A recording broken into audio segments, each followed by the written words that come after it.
All right, we're going to call the APC meeting to order. So we have everybody here except Kyle and Tom.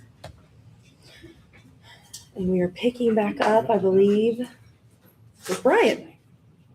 Yes. Right? That's our first order of business, correct? As far as I know. Okay. Good afternoon, Brian Self with HWC Engineering. Also with me are Jennifer Barkley with HWC and Andy Stumpf with Civic Blueprint. And this meeting here, hopefully we've got some council members in the audience. This meeting is intended just to be an overview for all the Plan Commission members, those that weren't on the steering committee, to be able to go through the UDO and just identify, just have a discussion. Any questions you have or things that you want to, how does this apply to this or things like that. So I'll do a brief overview presentation, and frankly, it's just a discussion. Right now, we are scheduled to have the UDO go to come back to the Plan Commission meeting on August 10th for the public hearing and hopefully a recommendation vote at that meeting. And then we'll go on to the council for approval. Anything to add? Okay. So the process that we've used has been one. I know that there have been just sort of different sort of pain points with your current ordinances over time. So we wanted to get the updated UDO together right away. We started off the process really in April and May. Had our first steering committee in May to go through review some survey we've done with input about elements of the ordinance that need to be adjusted. And we delivered the first draft in May, and then in June had a few steering committee meetings to go through the ordinance in detail, identify what needed to change, where we needed to either delete things or adjust some of the measures, and got draft B out, which is what is out there for public consumption right now. And then we're doing our sort of public presentations, really Plan Commission Council workshop, and then on into the adoption process in August and September. So your UDO will be effective in October. That's the first meeting. That this is the first meeting? I was just thinking, Brian, that maybe Kayla should go ahead and just say to people who have never been here before for this, what this is all about. Oh, sure. You go ahead. I mean, like you. But the basic thing, though, is the city recognized that the ordinances were out of date. They were hard to use. And how do we get them together? How do we make them more usable? And so at that time, we contacted other cities who had had the same process and wanted to update their zoning maps, basically, and came up with HWC, and Brian was referred by HWC. He also works for them, but this is a separate business. And so this is just getting our zoning map up to date and help us plan for the future, help the city plan for the future. So for people that haven't been here before, that's kind of a... I get calls almost daily. How's this done? And I get those from banks. I get them from real estate people. It's a variety of people. And I go to our old zoning map that I have to unroll on my desk, and it's not updated very well. And this will allow an overlay on the map, so it's easily recognized what is zoned what. So I think it'll be a win-win all the way around. And it'll be online too, so that it'll be an easier pathway for anybody coming into the city to look at and honestly not have to field some calls. They can just go straight onto that, see if it works for them, and if it doesn't, how they can go about doing it. I think it's feedbacking on what you said. So yeah, the current code, it's updated. It's not new. There've been a lot of changes in state law and things. There were also comments. It was a barrier to desired growth and good development, but then it did give you the protections against types of development that you don't want. And that was, again, it's not easy to use, not easy to administer and enforce.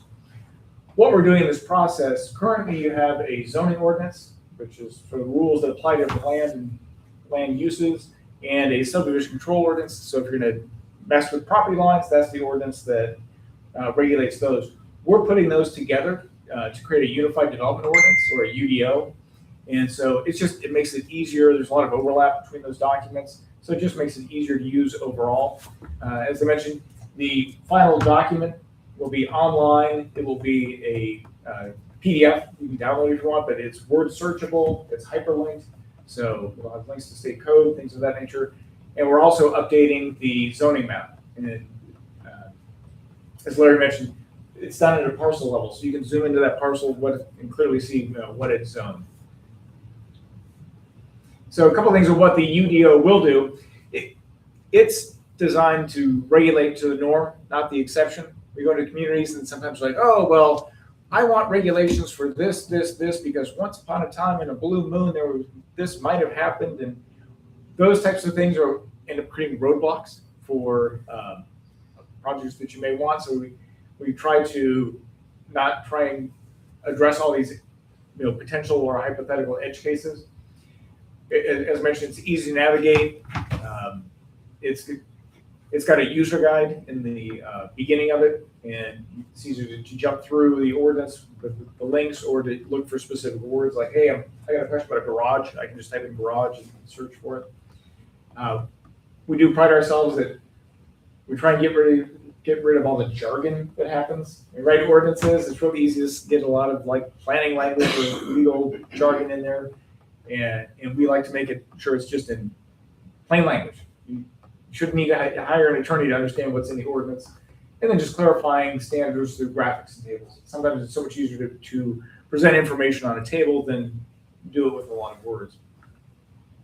What it will not do, this is your UDO, is the rules that apply to specific property. It's not a policy document. So it's like, well, how should we handle this? If there may be, that's left up to your comprehensive plan and other planning documents, which we do incorporate by reference into there. So there's a connection between those planning documents and the UDO.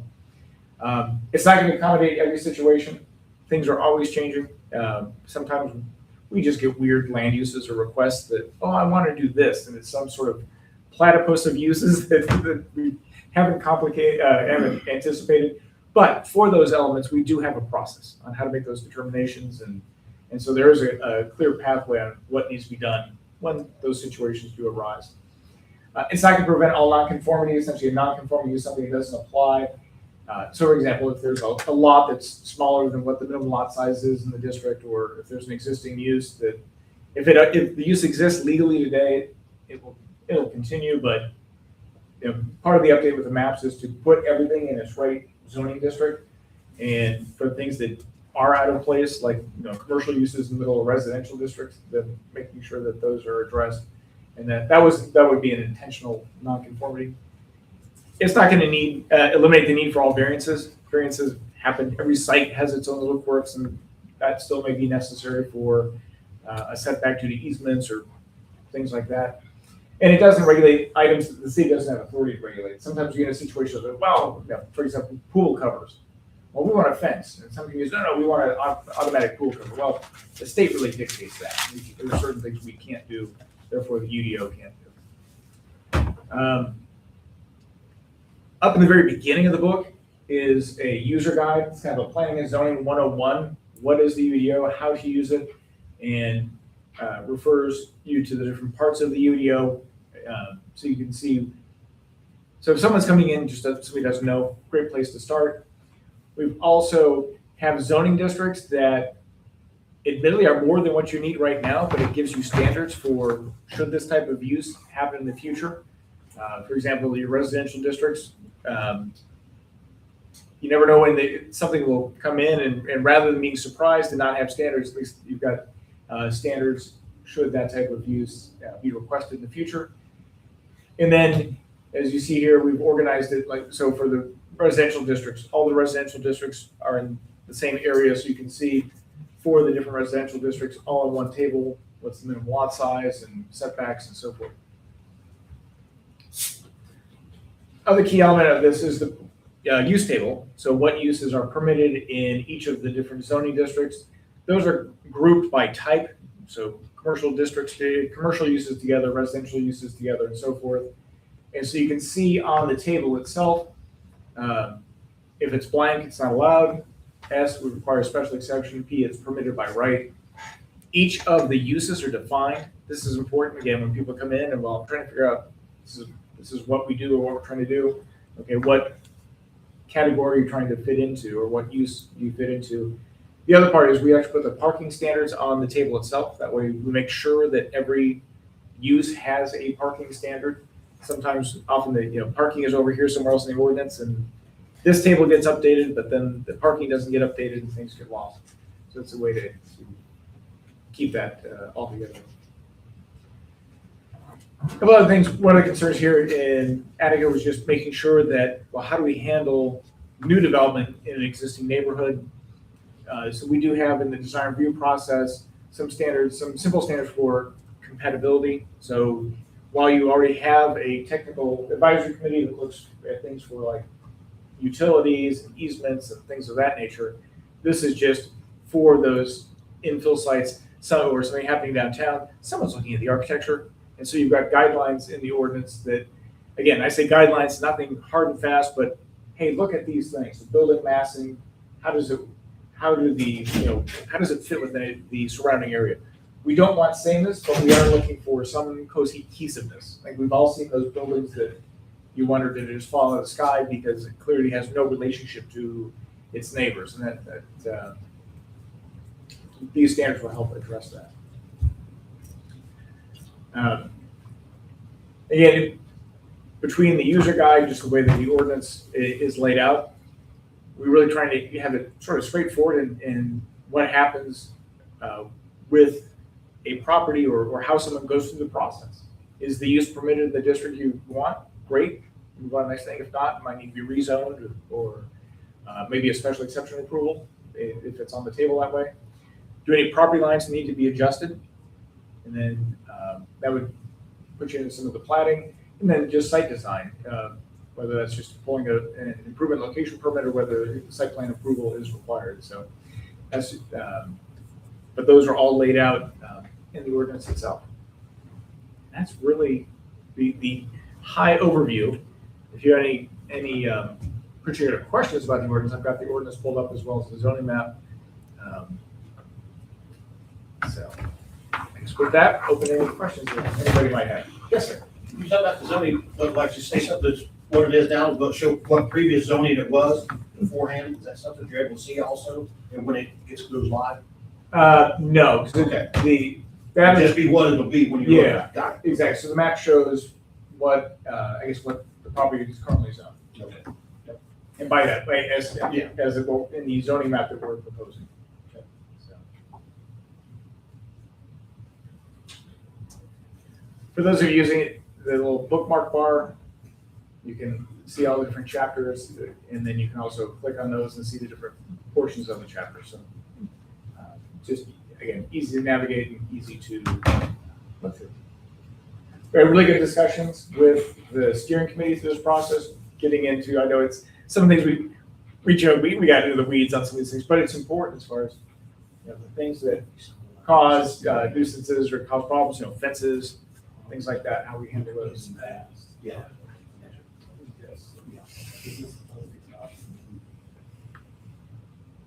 I think if there's something that you want to add, go ahead and say it so we can write it down. Jimmy, did you want to bring something up? I just asked Larry if it would be something that we would have access to on the app, that's out there on the Attica Connect.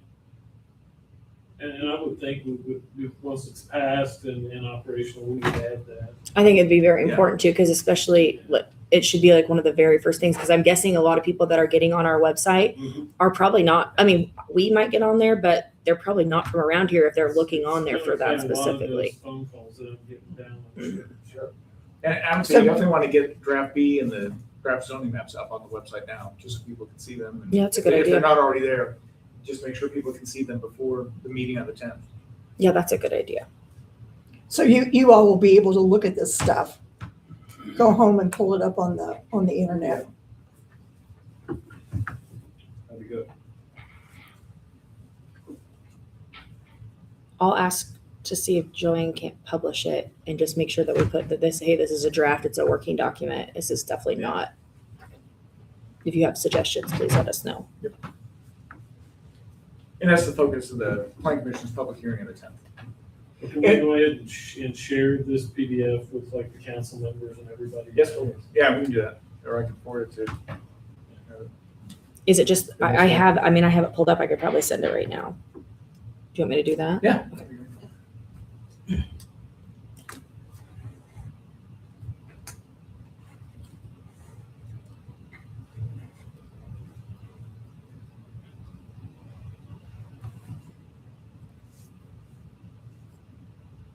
And there will be some, there always are some little tweaks as we go through the adoption process. And so I know that, John, I know you've got a couple of things you want to adjust. So the way that we do this, just so we're not confusing people with different drafts of the ordinance, this is the draft that will be used all the way through the adoption process, but we also will have an errata sheet. So if there's anything we need to change, we have a list of that. So like when the Plan Commission takes action on it and the council takes action on it, they're essentially will be adopting the UDO and the errata sheet. And so then the items on the errata sheet will integrate after the ordinance is adopted. We'll integrate those into the UDO, and then you'll have the official adopted version. Brian, can you kind of explain to the group a little bit what we talked about as far as eliminating spot zoning and how that is going to work going forward? I think that's one of the key things that I was excited about here. Yeah, so we are, and part of this is just because we use different nomenclature for the zoning districts in the community. So we are updating the entire zoning map for Attica, and that's the Attica jurisdictional boundaries as well as your extraterritorial jurisdiction or 2 Mile Fringe. So all of the area that's under your planning jurisdiction, that map is being updated. As we mentioned, it's going to be a parcel level data, so you can zoom in. You'll have the GIS shape files as well, so if you want to look at the county and get that up onto the county's website, it's another good resource to have on the county GIS. And then, but there were certain uses as we were looking at some of the concerns in the city. There were examples where something had been, frankly, a home-based business or a small business that was, 40 years ago or more, was put into place, and so the property was rezoned to general business in the middle of a residential neighborhood. The examples we heard, typically was a hair salon. So this would be a hair salon in their house, great.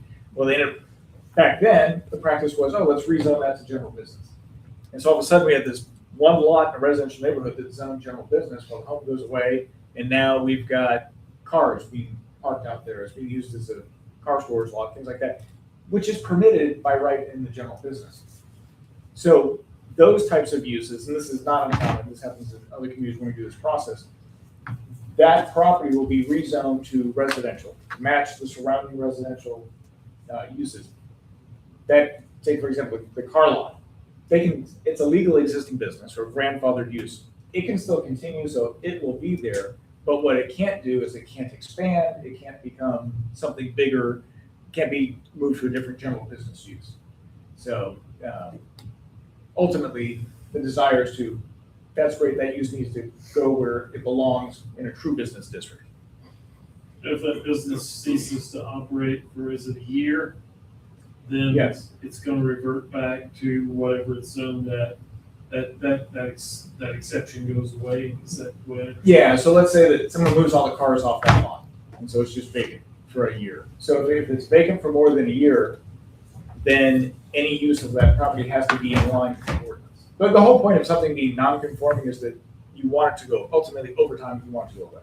So in that situation, if they were to move the cars off the lot, and the lot's vacant for a year, they can't, it would have to, the property would have to be used for whatever that residential district allows. They couldn't move the cars back on there and say, well, I've stored cars here for years. Well, you have, but you didn't do that for over a year, and therefore you lost that grandfather protection. Thank you. I just sent everybody the email, so hopefully.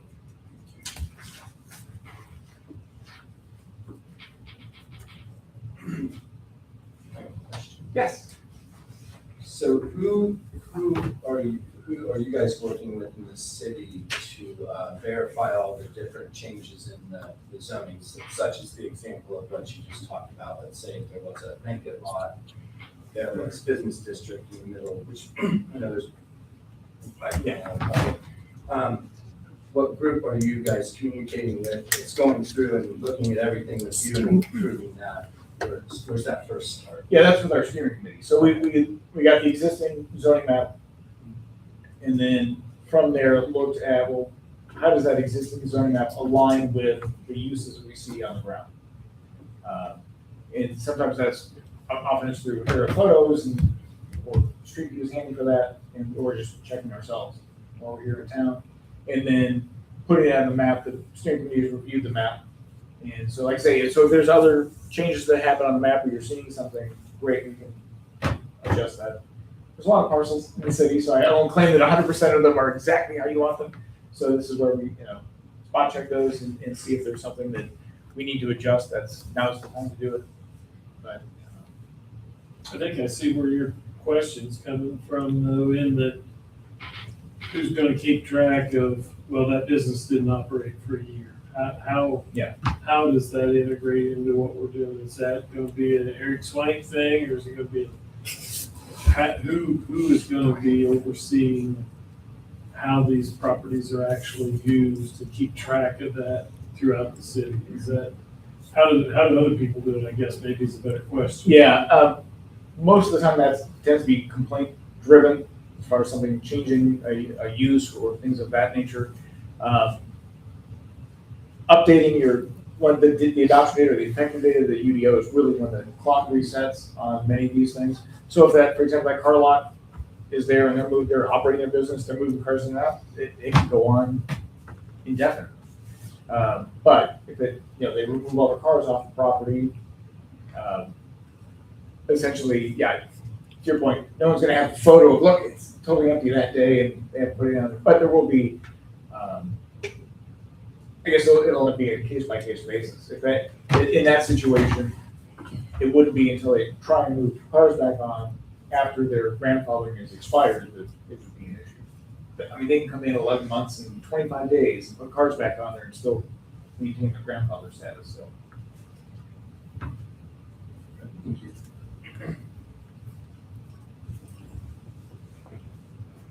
Joanne will get that posted to the website probably Okay. Thursday or Friday. Excellent. Brian? Yes. On the, say somebody applies for a zone map change and it's granted and approved by the city council, who is gonna go in and change that item on the adopted zone map? Can be handled a variety of different ways. Often the local community would do it, depends on how if they're keeping a live updated version.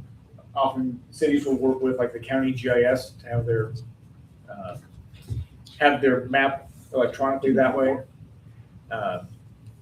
Again, each community does a little different. Otherwise, sometimes, for example, Lebanon, Indiana, we have an on-call for them just to update their zoning map periodically of the rezones that they've approved. Do you do it like quarterly or annually Yeah. or? It's just kind of as needed. They'll say, hey, and they'll wait. They'll get a couple rezones and say, hey, let's. Same with Update the map. any amendments to the zoning text? Yes. So the deliverable that comes to the city for the zoning map, you'll have PDFs.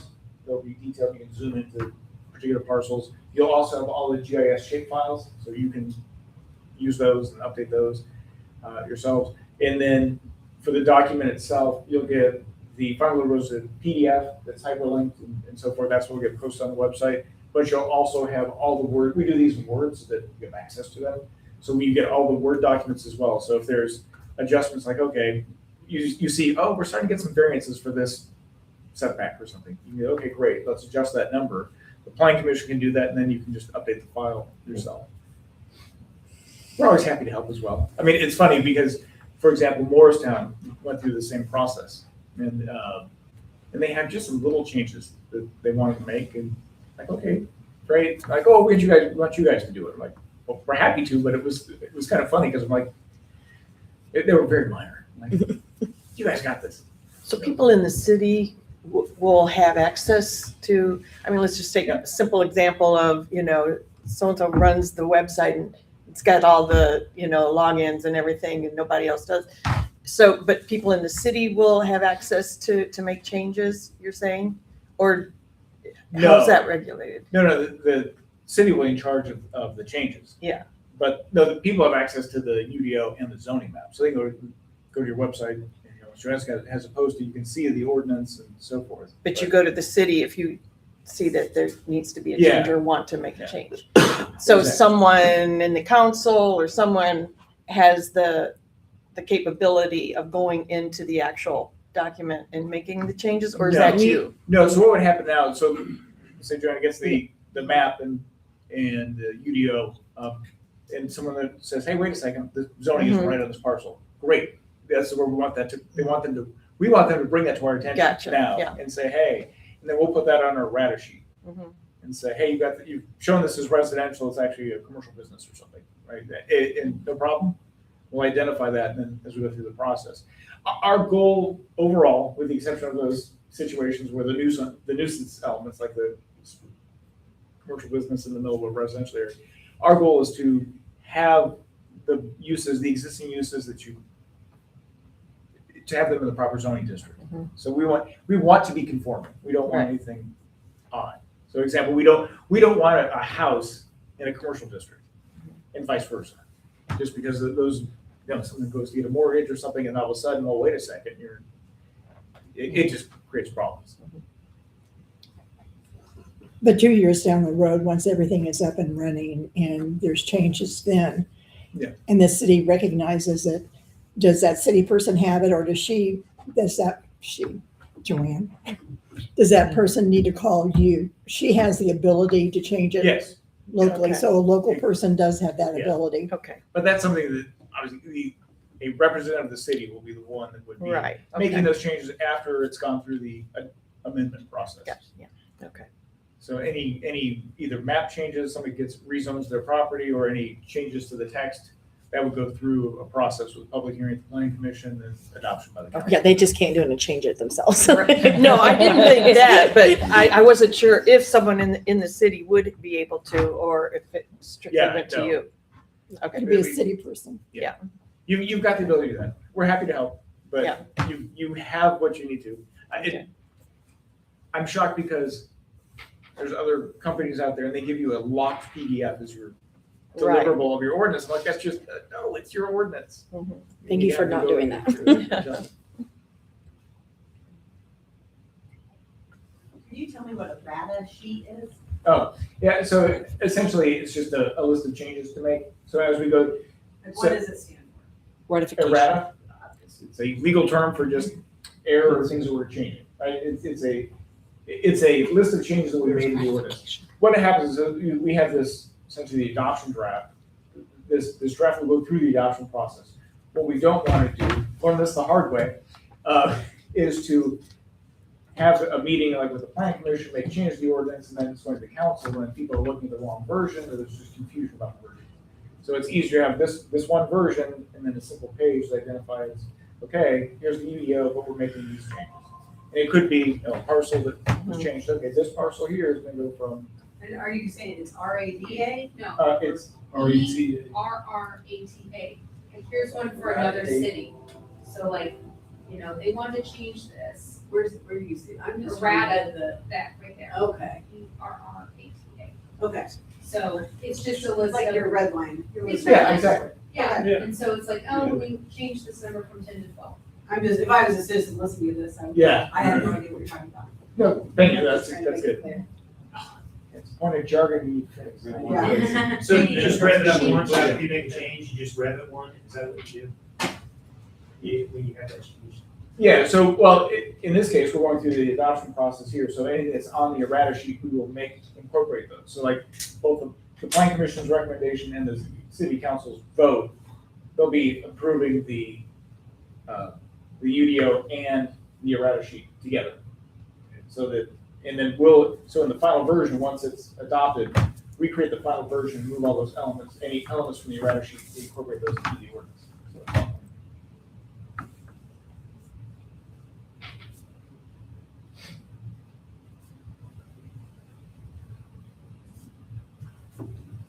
Other things.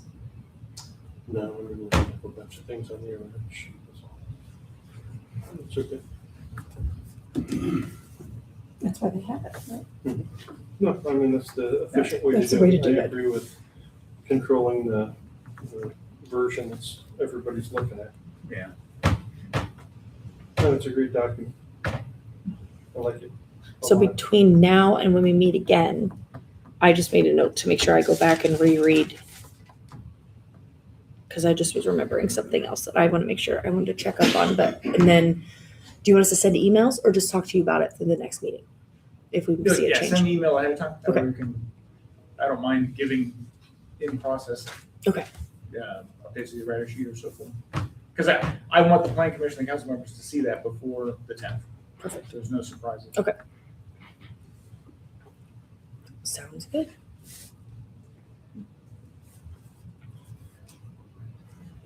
Any other questions, thoughts, concerns? So do you already have a list of the proposed changes? We don't have any at this point. This is kind of our first unveiling of draft, I guess, drafting to kind of public. So this is just showing us what the tool will be when we have it. Well, so this is the ordinance itself, so. But none of the drawings or anything like that. So that, How that would actually impact the, yeah, so that's what's getting on the website. So here's your zoning map. this is our current zoning map? This is the proposed zoning map. Okay, is there any current? So we could identify changes? This is the changes, right? Yeah, I mean, this is the proposed map. I have to see, I mean, we're working out, again, Larry's paper copy of what the existing is. I think, That's a good question. Yeah. I mean, if you could overlay what the existing is Yeah. with this, then you could see what it was compared to what's proposed. Leslie, so one of the things on the errata sheet would be, one of the things that I want to do is get copies of all of the zoning map amendments since 2013, when this map was prepared. The current and we- map? That's all, yeah, that's what we got, is a Okay. 2013 map. And go forward from there and add each one of whatever the zone map changes that have been approved to the errata sheet. So that document is gonna be updated to show by the errata sheet what has already happened in the past 13 years. And then we'll start fresh with our new UDO, and the next time there's a zone map change, hopefully either Joanne will know how to change it, or we'll keep a track of a list and work out a deal with them to annually or semi-annually do a dump of any zone text changes and zone map changes and let them do it. So it may be that way for the first one or two, just, I would guess, just to make sure they get the formatting, maybe sitting alongside you, seeing what you're doing. well, and I would say, you mentioned the different rezone, you may want to spot check that. I just don't know the nature of those rezones, whether it was something that, like, for example, in other communities, 12 years ago, somebody rezoned piece of ag ground to commercial, nothing's happened with it. No one's done anything with it. Sometimes they'll choose to have it as, we would likely have shown it as ag. Okay, And so that may be a situation where you don't change it. we don't change, yeah. It's just a non-conforming use. Well, it's not, well, if nothing's happened with it, it's still ag. Mhm. So we would reflect it as ag. And so that's where communities will often do that, essentially use this opportunity as a reset of the zoning map. And so that, now it's different if someone just got it. I would, if you're looking at the rezones, I'd probably look at the last 3 years where you're still sort of under that vested rights Mhm. limit. I think anything outside of the 3-year window is frankly Okay. open for discussion, because again, just because someone got a rezone 13 years ago doesn't mean that that's necessarily what you would want to have as your zoning district for that now. I'm sending it to you right now, the old map, so you have a copy of it.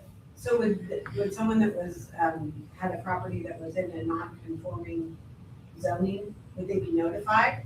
So when you're doing an overall zoning map, no, you don't need to notify individual property So owners. someone, So in your that- example. And this is why it's important to get it up on that website. Right, So in your example, like the 1 year, would that property owner be anywhere notified that if they move these cars off their lot, that if they did it within 1 year, it was revert? to conform with the new. No one sent you a notification of that, because if they just keep living their life day to day and moving cars in and out, What if it's sold? there's, it, It would go back into conformity or? no, that used to, no, because that non-conforming use would continue. To any new owner, so as long as it was. If as long as they're doing the same thing. Now, if someone, it's sold, and that new owner wants to do more than park cars, they wanna Open restaurant. build, or build a building, you're like, well, you're zoned R1, or whatever residential district you are, that's not a permitted use. So you can't increase a non-conforming use. So that car lot, if someone's just parking cars and storing cars there, that could become more intensive by all of a sudden become a sales lot, or. So they would only know if they dug into it though, they would not be notified in any way. So if someone's property had been rezoned in business, Yeah, and you and they probably weren't have, aware that we were meeting today or that this was even under development, they would be notified and know what and you was. probably have lots of, typically we have, with most ordinances, we have lots of, some element that's non-conforming of under most existing ordinances. I know we talked about lot size being one of the elements where we got small lots that don't fit. So all those lots don't necessarily conform to the size that's required. Okay, But there is no, it just sounds like cause for concern to me because I'm not really like one to want to like slip something by someone. And then, oh, they finally find out that in a year that their business, general business is, their B1 is really R1 now, and they weren't notified. Yeah. Because maybe some people don't realize that, but maybe some really do, and they had different plans for it, so. I The just, public hearing wants to be noticed, yeah, so, in the newspaper, that, hey, this is coming, and that you can find it on the website. because that's what we like to, yes, the best way to do it is to get people access to the zoning map and the ordinance so they can check for themselves. yeah, I would prefer that everybody really checks their own property so that they're well aware, and that we do so in a way that's like thoroughly transparent above what is legally required. Yeah. Because that's a pretty big deal when it comes to the property that you own and feel that you have the right to use. And likewise, should zoning change and they want to increase the use of that site, then they can come in and request a rezone on the property. So the zoning of property is essentially a legislative act, and so that's where, and that's the whole reason of the process we have for that. Thank you.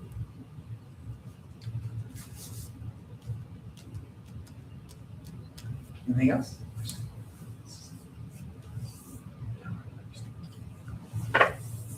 Okay. Well, encourage people to look at it once it's up there on the website, and that's just the best way to, like you say, get people So informed. this demo will be like available Yeah, so for these the PDFs public and to things will be, review? yeah, so Joanne's gonna get those posted on the website this week. Okay, great. She's out of town right now, but she'll be back on Thursday or Friday. So she said, when I messaged her to say, hey, could you do this? She'll put it up there as soon as she gets back, she said. So back to Leslie's question, if we have the old map, the existing map, and the new map, would there be a list of parcels that would be affected that we could publish? Or, Let me see what we have as far as you that. see what I'm saying? Yeah. And that way we would know who was affected or what Yeah. parcels were affected by these changes. And I want to give it every person in the city, right? Just because even if you're residential there, you're residential here, your setbacks may have changed, things like that. So this is why we try and get the word out that, please check this out. I was thinking more, something Yeah. going from business to residential or. Yeah. I'll see what we have, what format the existing, if we have anything existing, it would. I'll see if there's a way we can. Okay, Good idea. yeah. I'm just gonna say. Put a list out. It sounds like it's a lot of labor though, because. you guys are looking at this probably not in the system, put all that together. Oh, that's today. Yeah, I'll see what we can do. Sometimes in communities where we have that, we've done that, we've had one county that we're helping, like, oh, we want to let people know, and it's like, okay, you just changed the parcel of like 7,800 parcels. I'm like, oh, that's a lot of mailing, that's a lot of Yeah. letters and so forth. Well, I wasn't even thinking Which is necessarily send out letters to folks, but if we had that Yeah, database, you could publish that database and people could look on there and see if their property was affected. exactly. And we send letters to all these parcels every month, right, the water bill? We're gonna be sending a letter?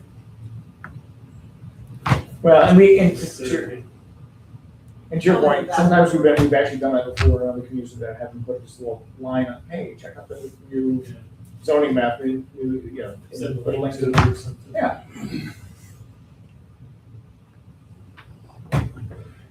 So,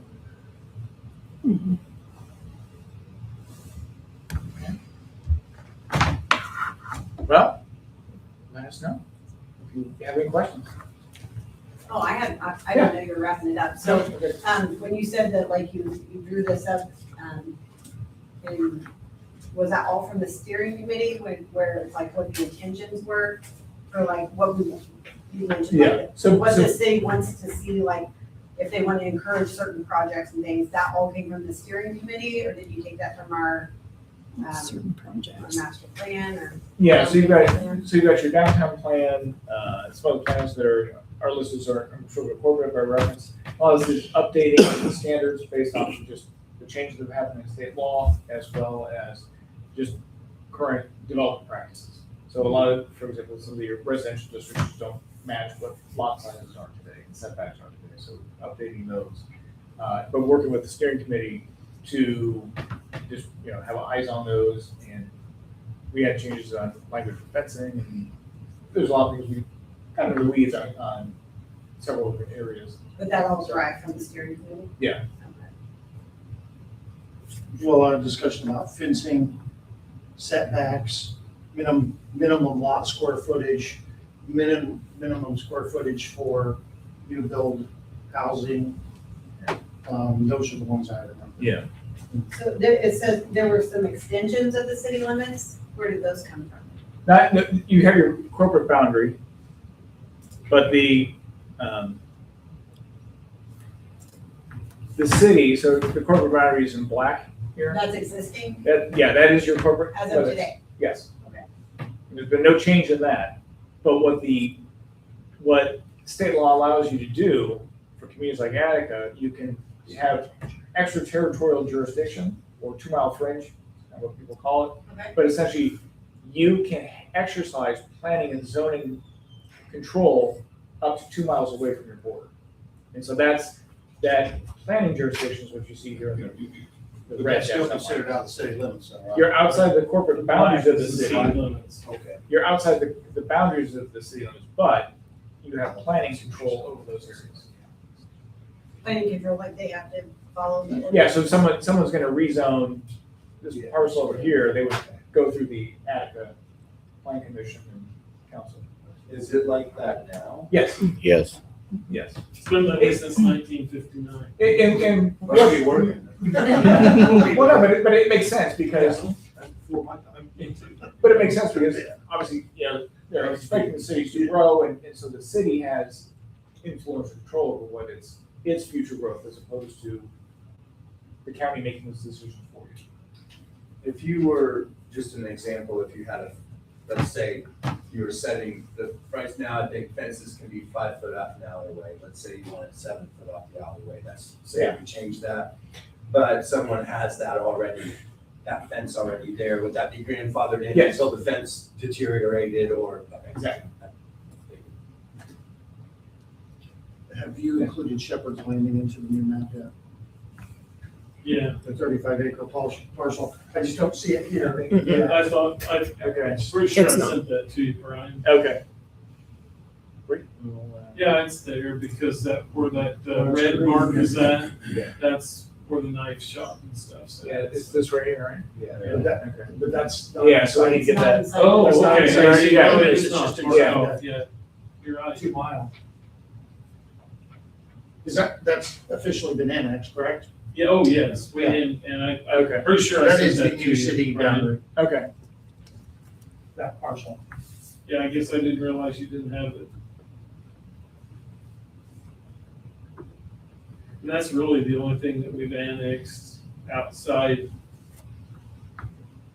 probably since that map was updated. So if we have control over zoning and future plans for things 2 miles outside the city, what's the difference between being inside the city and outside the city limits? Like, what don't you have? Taxes? Taxes? Is that literally all? What's Is that that? all?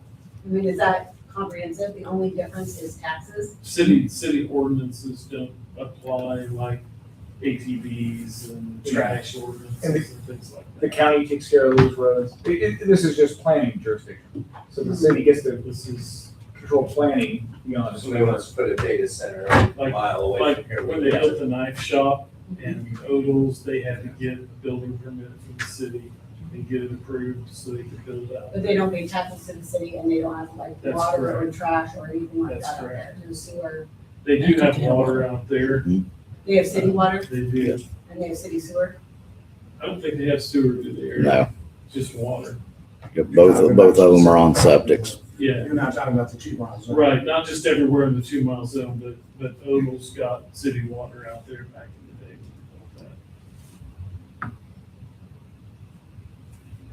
There was a lot of discussion about the 2 mile zone when they were talking solar panels. Yeah. In a situation like that, it comes into play quite a bit.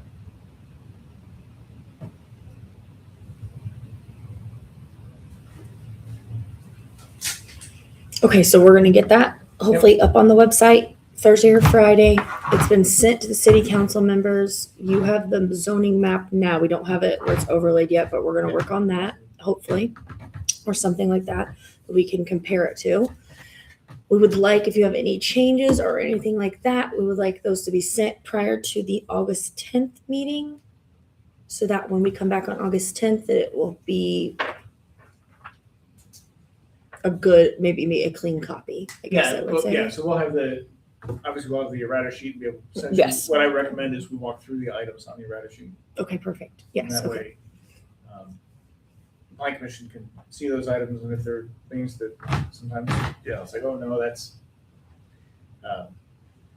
it gives, we obviously want the planning commission to be able to review it and make a recommendation. Is that something that, the errata sheet, you want to go through everything? If there's a lot that we might need to change, is that something maybe we want to meet a little earlier for in the day so that we have plenty of time? Yeah, let's see what we have. Just to on the- see, like, on one- the yeah. sheet. Well, I mean, typically what we'll do is we'll send periodic updates Okay. as we get things to add to the errata sheet. Okay. So that there's no surprises. Typically, the errata sheet is short. It's 1 page, maybe two if it's got graphics or something, so it shows a parcel. Okay. But our experience has been, it tends to be very short. Okay, any other questions? Okay, well, our next meeting will be August 10th at 4 o'clock unless we decide to meet earlier if needed. Do we have a motion to adjourn the meeting? So moved. Do I have a second? Second. All those in favor? Aye. Aye. Thank you, everybody.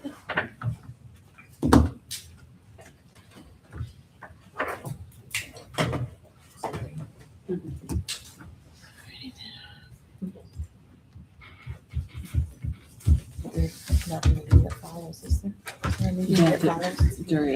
There's the redevelopment and then the city councils after that. It's something that's been needed for